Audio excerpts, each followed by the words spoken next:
اسلام کو شخصیتوں پہ نہ پرکھا کریں. سمجھ رہے ہیں نا؟ اسلام کو تھوڑا سیاست سے الگ رکھیں. اسلام میں سیاست ہے, سیاست میں اسلام نہیں ہے. اسلام میں سیاست بھی ہے مگر سیاست میں اسلام یہ نہیں ہے. کیونکہ میں بہت زیادہ لوگوں سے جو ہے نا وہ الٹی سیدھی, وہ جو میں نے ایک عمران خان کی تقریر پر حمایت کر دی تھی اس میں بہت سارے اپنے کٹ گئے. میں نے تقریر کی حمایت کی, اس میں بھی شروع میں اور آخر میں بڑی تمہید تھی کہ اس کو آپ کوئی سیاسی رخ نہ دیں, یہ کوئی JUI کی مخالفت نہ سمجھیں یا مسلم لیگ کی مخالفت نہ سمجھیں. ایک ملک کے وزیر اعظم نے اسپیچ کی ہے. میرے پاس اب خطوط آ رہے ہیں لوگوں کے, فون تو میں اٹھاتا بہت ہی کم ہوں, خطوط آ رہے ہیں کہ آپ ہمارے دل سے اتر گئے. مفتی صاحب میں آپ کا بہت بڑا فین تھا اور میں اب آپ میرے دل سے اتر گئے ہیں. مجھے جواب دیں کہ ایک یہودی کو آپ کیسے وہ کر رہے ہیں اور ایک فلانے کو آپ کیسے وہ کر رہے ہیں. تو میں جواب نہیں دے رہا کیونکہ مجھے پتا ہے جواب دوں گا پھر اس پہ ایک نیا خط آ جائے گا. اس لیے جواب نہیں دے رہا کہ آپ میں جواب کا تحمل نہیں ہے, برداشت نہیں ہے, برداشت نہیں ہے. آپ یہ چاہتے ہیں کہ یعنی اس بنا پر بھائی آپ اختلاف کرو نا, بولو بھائی مفتی صاحب آپ نے جو وزیر اعظم کی تعریف کی غلط کی ہے, اس کا دل سے اترنے سے کیا تعلق ہے؟ کوئی شرعی مسئلہ تھوڑی میں نے بیان کیا ممبر پہ بیٹھ کے. اب بولو بھائی جو آپ دین کی باتیں کر رہے ہو ماشاءاللہ وہ تو بڑی زبردست ہیں, تو اس معاملے میں ہم آپ کے پہلے بھی فین تھے اب بھی فین ہیں. سیاست کے معاملے میں جو آپ نے یہ بات کی ہے وزیر اعظم کی تقریر سے ہم آپ کے متفق نہیں ہیں, ختم ہو گئی بات. مثال کے طور پر میں اگر کوئی میڈیکل سائنس کی بات کروں, میں بتاؤں شوگر کی ایک فلاں دوا ہے, میں نے ڈاکٹر سے سنا ہے بڑی زبردست ہے, آپ نے اس سے بڑے ڈاکٹر سے سنا کہ وہ زبردست نہیں ہے, تو میں آپ کے دل سے اتروں گا؟ بولو نا بھائی, دل سے اتروں گا؟ آپ بولیں گے یار میڈیکل سائنس میں انہوں نے ایک بات کہی ہے ان کی رائے کے مطابق, دوسرے ڈاکٹر نے تو اس کے خلاف کہا ہے. اب آپ کے پاس دونوں آپشن ہیں, اس کی مانیں ہمارے والے ڈاکٹر کی مان لیں. دل سے نہیں اتاریں گے آپ. بولیں گے ان چیزوں سے آدمی نہ دل سے اترتا ہے نہ دل پہ چڑھتا ہے. میں جب طالب علم تھا تو ہمارے ایک استاذ نے ایک نصیحت کی ہمیں, وہ اس وقت نصیحت سمجھ میں نہیں آئی, اب آتی ہے سمجھ میں. انہوں نے کہا دیکھو عوام کی عقیدت سے کبھی متاثر نہیں ہونا, صحیح ہے نا؟ جو عوام آپ سے کہنا حضرت حضرت ماشاءاللہ ماشاءاللہ آپ کے چپل بھی اٹھا رہے ہیں, اس سے کبھی متاثر نہیں ہونا, دھوکے میں نہیں آنا. میں نے کہا کیوں؟ انہوں نے فرمایا 2 منٹ میں ان کی عقیدت تیل ہو جاتی ہے. سمجھ رہے ہیں نا؟ ذرا سی کوئی بات دائیں بائیں ہوئی جو ان کے مزاج کے خلاف ہوئی, وہ ساری عقیدت ختم, گالیاں دینے پہ آ جائیں گے, حوصلہ نہیں ہے. مولانا طاری جمیل صاحب کے ساتھ کیا کیا ہے؟ انہوں نے اگر عمران خان کی تعریف کر دی, آپ کہہ دو غلط تعریف ہے, ختم. ساری زندگی کی ان کی محنت, ہزاروں گناہگاروں کو ان کے ہاتھوں اللہ نے توبہ کی توفیق دی. کیا اللہ نے, اب تو وہ عمر زیادہ ہو گئی, اس طرح سے وہ بول نہیں سکتے, عمر زیادہ ہو گئی ہے اور بیماریاں نے گھیرا ہوا ہے ان کو, تو ان کی آپ تقریریں سنیں جوانی کی, کیا دلوں, سخت دلوں کو انہوں نے, سخت دلوں کو نرم کیا ہے. کیسے بڑے بڑے گناہگاروں کو ان کی وجہ سے توبہ کی توفیق ملی ہے. ساری زندگی کی محنت ایک طرف, ایک وزیر اعظم کی ذات پر انہوں نے تھوڑی سی بات کر لی کہ اچھا آدمی ہے, تو وہ ساری محنت اور وہ عقیدت ایک دم ہوا ہو گئی. ہم نے تو اس کی ذات کی تعریف بھی نہیں کی ہے, ہم نے تو یہ کہا ہی نہیں کہ اچھا ہے کیا برا ہے, ہم نے تو یہ کہہ دیا تقریر اچھی ہے. اس پہ خطوط آ رہے ہیں آپ ہمارے دل سے اتر گئے. میں کوئی کہہ رہا میں 8 سال سے سن رہا تھا, کوئی کہہ رہا میں 15 سال سے سن رہا تھا, کوئی کہہ رہا میں جناب آپ کو, میں تو ساری رات آپ کے بیان بیٹھ کے سنا کرتا تھا, سوتا نہیں تھا, لیکن آپ میرے دل سے ہمیشہ کے لیے اتر گئے ہیں. بھائی اتنا تو پھر آج اس بات پہ نہیں, کل کسی اور بات پہ اتر جائے گا, آپ اتر جاؤ گے آپ ٹریک سے. اتنا چھوٹا ظرف اگر رکھو گے تو دنیا میں کسی سے بھی فائدہ نہیں اٹھاؤ گے. اس لیے کہ آج آپ دل سے عقیدت کر رہے ہو نا, اور عقیدت میں غلو کی وجہ سے آپ کے دل سے ہم اتر رہے ہیں, کل ان سے کوئی مسٹیک ہوگی وہ بھی آپ کے دل سے اتر جائیں گے. تو ایسے آدمی کے دل میں کبھی کوئی پنپ سکتا ہی نہیں ہے. ظرف بڑا رکھیں, یہ بول لیا کریں بھائی غلطی ہو گئی مفتی صاحب سے. آپ کا خیال اگر ہے کہ ہم نے غلط کہا, بھائی مفتی صاحب بہت اچھے, آپ کے خیال میں وہ تو اللہ ہی جانتے اچھے ہیں کہ نہیں ہے, لیکن آپ کہہ رہے ہیں بھائی میرے خیال میں مفتی صاحب بہت اچھے, یہ والی بات مفتی صاحب کی میں اس سے متفق نہیں ہوں, ختم. اس میں کون سا مسئلہ ہے بھائی؟ اتنا بڑھاتے ہیں یار ان چھوٹی چھوٹی باتوں کو. آپ بولو حضرت مولانا طارق جمیل صاحب بہت اچھے, اللہ نے ان سے بڑا کام لیا, بڑا تقوی, بڑی للہیت, یہ جو انہوں نے عمران خان کی تعریف کی. آپ جو ان سے اختلاف کرتے ہیں بولیں بھائی اس معاملے میں ان کی رائے سے متفق نہیں ہوں, باقی ان کا کام اللہ نے عقیدت محبت ہے ان سے, اللہ ان کی عمر میں برکت دے, یہ والی. اور کبھی ملاقات ہوئی تو میں ان سے کہہ دوں گا کہ حضرت یہ آپ نے اچھا نہیں کیا, بس ختم. جن کی رائے میں انہوں نے اچھا نہیں کیا اور جن کی رائے میں اچھا کیا وہ کہیں پہ بہت اچھے, کیپ اٹ اپ. ٹھیک ہے, تو اتنا چھوٹا ظرف,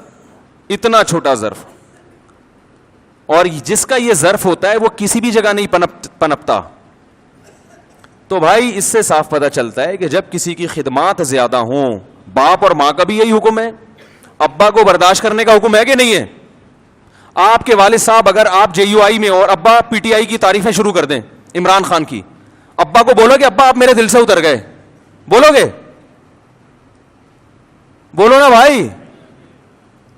آپ جے یو آئی کے ہو, آپ دھرنے میں شرکت کے لیے جا رہے ہو اور ابا نے کہا پی ٹی عمران خان زندہ باد, آپ بولو گے یار ابا ایسی باتیں نہیں کرو یار, بس یہی بولو گے نا, ابا یہ نہیں کرو یار, میں دھرنے میں جا رہا ہوں, آپ کہہ رہے عمران خان زندہ باد.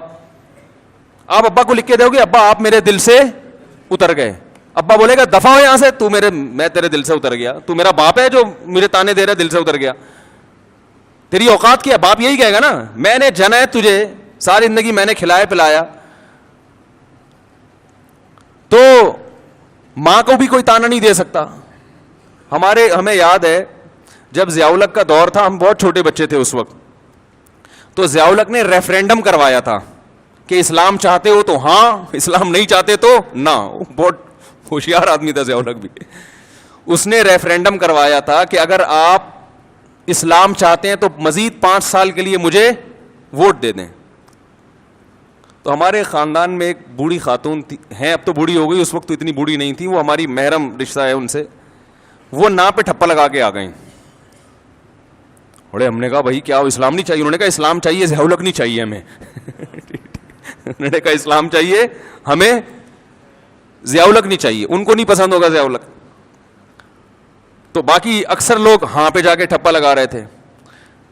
تو ہمیں ان کی بات پہ ہنسی آئی. ہم جو تھے ضیاء الحق کی طرف تھے, ہم سمجھتے تھے کہ بھئی یہ دیندار آدمی ہے, تہجد گزار آدمی ہے, یہ اسلام کو, اور اس نے بہت حد تک کیا بھی ہماری رائے کے مطابق کام. وفاقی شرعی عدالت بنائی, مفتی تقی صاحب کو اس کا جج بنایا, حدود آرڈیننس سارے ضیاء الحق کے ہی بنائے ہوئے ہیں. اس کے دور میں جو جتنی ٹی وی اینکرز تھی سب کے سر پہ دوپٹہ ہوتا تھا. بہت سارے کام اس نے کیے اور بہت سارے کر سکتا تھا, مگر لوگوں نے اس کا ساتھ نہیں دیا. لیکن اس میں بھی رائے کا اختلاف ہو سکتا ہے, کوئی کہتا ہے امریکی ایجنٹ تھا, کوئی کہتا ہے کیا ہوا.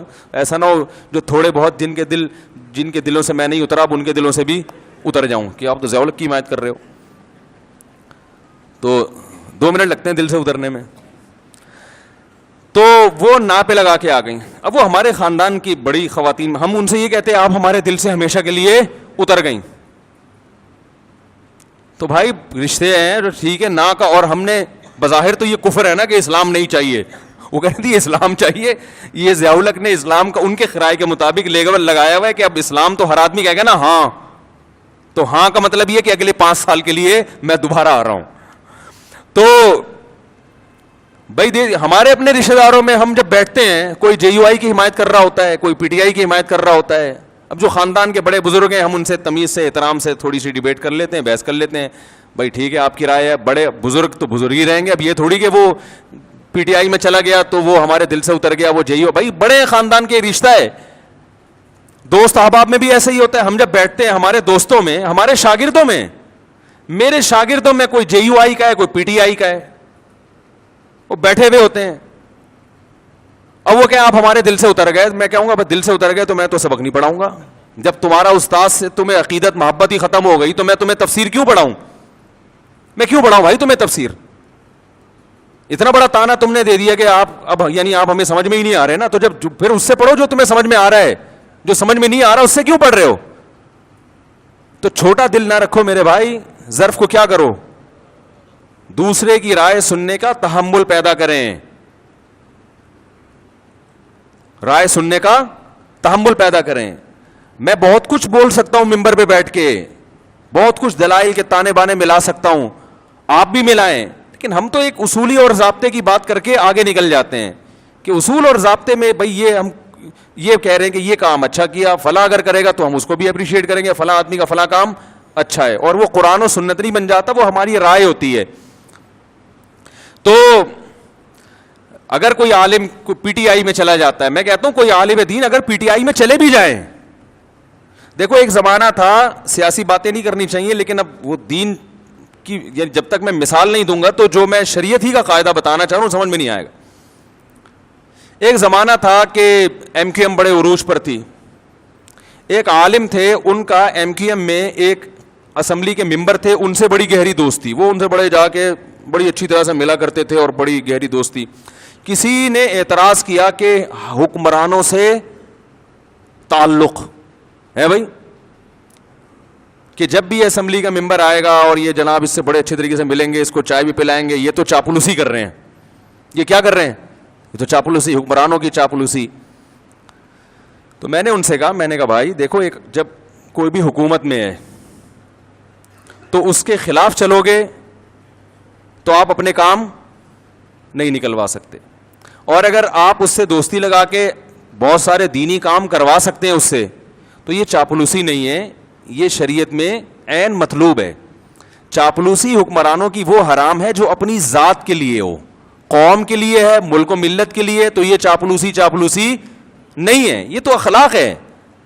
اور شریعت نے ہمیں حکمرانوں کے احترام کا حکم دیا ہے, ان کو ذلیل کرنے کا حکم نہیں دیا. اس لیے کہ قومی اتحاد جو ہے نا, اتحاد وہ جب ہی ہوتا ہے کہ جب سب ایک امیر پر متفق ہوں, تب ملک پاورفل بنتا ہے, تب اس وقت طاقتور بنتا ہے ملک.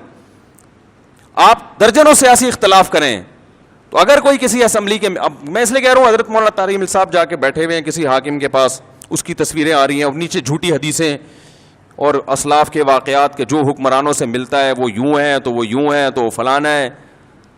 بھائی جو اپنی ذات کے لیے ملے, اپنی ذات کو پروموٹ کرنے کے لیے, اور جس کے پیچھے مقصد ہو, جس کے پیچھے ایک قوم کی خدمت ہو, تو اس کے لیے بالکل جائز ہے. اور یہی کام جب آپ کرتے ہیں تو وہ حلال ہوتا ہے, دوسرا کرے تو وہ کیا ہو گیا, وہ ناجائز ہو گیا. کوئی اصول ہی نہیں ہے, کوئی ضابطہ ہی نہیں ہے کسی بھی چیز کا. تو خلاصہ یہ نکلا کہ تھوڑا سا ظرف کو بڑا رکھیں, اختلاف رائے کا تحمل کریں کہ اس کی یہ رائے ہے, ہماری. تو اب جو سسٹم چل رہا ہے, اب اتنے بڑے اختلاف نہیں, اب اس سے چھوٹی نہ ہوئی. عمران خان کی تعریف کر دی تھی مولانا طارق جمیل صاحب نے, تو اب وہ 3 توئیں میں شرارت ہے, ایسے بھی کچھ میسج آ رہے ہیں کہ توئیں جس نام میں بھی ہوگا اس میں کیا ہے. مجھے میسج آیا کہ جس مولوی کے نام میں توئیں ہوگا وہ شرارتی ہوگا. ایک طارق جمیل, ایک طارق مسعود, ایک طاہر اشرفی, انہوں نے ایئرپورٹ پہ جا کے استقبال کر لیا تھا نا.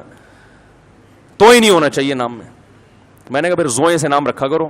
تو بھائی اتنا بڑا اختلاف ہوا, آپس میں نفرتیں نہیں پھیلیں, اب بہت چھوٹے چھوٹے اختلاف ہو رہے ہیں, اور اتنا زیادہ. دیکھو میں ایک بات کہتا ہوں, اپنے سیاسی لیڈر سے عقیدت محبت ضرور کرو, آپ کو جو سمجھ میں آتا ہے. اگر آپ کو دھرنا سمجھ میں آ رہا ہے آپ دھرنے میں جاؤ, اگر آپ کو نہیں سمجھ میں آ رہا آپ نہیں جاؤ. لیکن ان سیاسی قائدین کے چکر میں آپس میں ایک دوسرے کو دل سے مت اتارو. کوئی بھروسہ نہیں ہے کل یہ لیڈر آپس میں بیٹھ کے چائے پی رہے ہوں اور ہم آپس میں لڑ کے ایک دوسرے کو دور کر چکے ہوں. ماضی میں کیا ایسا ہوا نہیں ہے؟ یہ سیاسی لیڈر کفر کے فتوے لگا رہے ہوتے ہیں ایک دوسرے پہ. میں نے خود جلسوں میں تقریریں سنی ہے, وہ کافر, وہ یہودی, وہ فلانا, تھوڑے دن میں اسی کے ساتھ گلے مل رہے ہیں, پھول پہنائے جا رہے ہیں, ہاتھ ملائے جا رہے ہیں, اس کو مکمل سپورٹ کر رہے ہیں. یہ تو ہوتا ہے, ہر لیڈر کے ساتھ ہوتا ہے, ہر لیڈر, اور ہو رہا ہے, اب تو ماضی سے دیکھتے آ رہے ہیں. تو میں طلبہ سے کہتا ہوں جے یو آئی اور پی ٹی آئی کے چکر میں آپس میں نفرتیں پیدا مت کرو, تم کلاس فیلو. یہ دور زندگی میں دوبارہ کبھی نہیں آئے گا. 8 سال اکٹھے پڑھتے ہیں, اتنے آپس میں محبتیں ہوتی ہیں, اور جے یو آئی اور پی ٹی آئی کے چکر میں گالیاں. میں ان سے کہتا ہوں کل کہیں ایسا نہ ہو مستقبل میں کہ دونوں لیڈر بیٹھے ہوئے وسیع قوم کے وسیع تر مفاد میں چائے پی رہے ہوں. پھر جب آپ بولو گے یار آپ نے ہمیں تو بروا دیا, اس کو بول دیا تھا یہودی کا بچہ ہے وہ, اور آپ نے ان کو بول دیا تھا وہ چور ہے, وہ ڈیزل چوری کرتا ہے, وہ یہ کرتا ہے, وہ کرتا ہے, اب آپ اتحاد کر رہے ہیں, تو کہیں گے قوم کے وسیع تر مفاد میں, قوم کے وسیع تر مفاد میں. ہمیں یہ بالآخر ہمارا تو بیڑا غرق کر دیا نا. کتنے لوگ ہیں, میں نے جو بیان کیا تھا ایک کہیں وہ چھوٹا سا وہ, تو 5,000 سبسکرائبر ایک دن میں میرے چینل سے بھاگ گئے. ٹھیک ہے نا, 5,000. وہ میں نے وہ تنزانیہ میں تھا, میں نے تھوڑا سا ایک بیان کر دیا تھا کہ وہ پتہ نہیں وہ پی ٹی آئی کے بارے میں کہ یہ عمران خان نے یہ والا کام اچھا کر دیا, بس اتنا کہہ دیا تھا. 5,000 ایک دم سے شارٹ مارکیٹس. یہ وہ سارے تھے جن کے دل سے ہم اسی وقت اتر گئے. تو یار اتنا چھوٹا دل رکھو گے, اتنی عقیدت محبت نہیں کرو اپنے لیڈروں سے. اتنے اچھے نہیں ہیں, یہ بتا دوں میں آپ کو. کوئی بھی ان میں اتنا اچھا نہیں ہے, چاہے کوئی بھی ہو. بہت اچھا کوئی بھی نہیں ہے, ذہن میں رکھنا, ٹھیک ہے. بہت برا بھی نہیں ہے. جتنے یہ ایک دوسرے پہ الزام لگاتے ہیں اتنے برے یہ دونوں نہیں ہیں, یہ بتا دوں میں. نہ عمران خان یہودیوں کا ایجنٹ ہے, نہ مولانا فضل الرحمان اتنے برے ہیں جتنا ان کو کہا جا رہا ہے, لیکن اتنے اچھے بھی نہیں ہیں جتنا آپ عقیدت محبت میں گھسے چلے جا رہے ہو. تھوڑا سا واپسی کا آپشن رکھو. باقی وزیر اعظم نے جو اچھا کام کیا ہم اس کو اپریشیٹ کریں گے, کرتے رہے, آئندہ بھی کریں گے. کل آپ وزیر اعظم بن گئے, آپ اگر کوئی خاندانی کام, ہم تو نواز شریف کو اپریشیٹ کیا تھا جب اس کے دور میں ایٹمی دھماکہ ہوا تھا. بھائی کام اچھا ہو گیا تھا, خاندانی ملک ایٹمی پاور بن گیا, اور کیا چاہیے بھائی آپ کو, زبردست کام ہو گیا تھا. تو اس وقت تو آپ نے نہیں کہا کہ یہ کیا بات ہے, آپ ایسے آدمی کو اپریشیٹ کر رہے ہو جو اتنے ڈالر کھا گیا. بھائی ہم نے ڈالر کھانے پر تھوڑی اپریشیٹ کیا ہے, کہہ رہے ماشاء اللہ ایٹمی دھماکہ کر کے کام کیا کیا ہے, خاندانی کام کیا ہے. تو کہاں سے کہاں بات چلی گئی. پھر بھی آپ غور و تحقیق کر کے ایک کو سپورٹ کریں, پورے دلائل کے ساتھ, جذبات سے ہٹ کر, تقریروں سے متاثر نہ ہو. تقریروں کا مطلب سیاسی لیڈر جو ایک دوسرے کے خلاف تقریریں کرتے ہیں, خود انصاف کا سہارا لے کے, لا یجرمنکم شنآن قوم علی الا تعدلوا, اے ایمان والو کسی قوم سے دوستی تمہیں بے عدلی پہ مجبور نہ کرے. ایسا نہ ہو کہ عقیدت محبت میں حد سے تجاوز کرنا شروع کر دو. نبی صلی اللہ علیہ وسلم نے بعض کیسز میں یہودی کے حق میں فیصلہ کیا ہے, یہودی کے حق میں, کہ اس میں یہودی ٹھیک ہے نا, اور بعض کیسز میں آپ نے یہودی کے خلاف بھی فیصلہ کیا ہے. تو بات ممکن ہے کوئی یہودی ایجنٹ تو دور کی بات, یہودی ہو کے بھی برحق ہو, اور یہ بھی ممکن ہے کہ کوئی یہودی ہو کے یا یہودیوں کا ایجنٹ ہو کے حق سے ہٹتا چلا جا رہا ہو. تو جو صحیح بات ہے اس کو صحیح کہنا چاہیے. اور دلوں کے حالات اللہ جانتا ہے, کسی کے دل میں گھس گھس کے فیصلہ کرنا, یہ یوں کر رہا ہے تو یہ اس کی وجہ یہ ہے, تو یہ ہم ظاہر کو اس کے مکلف ہیں.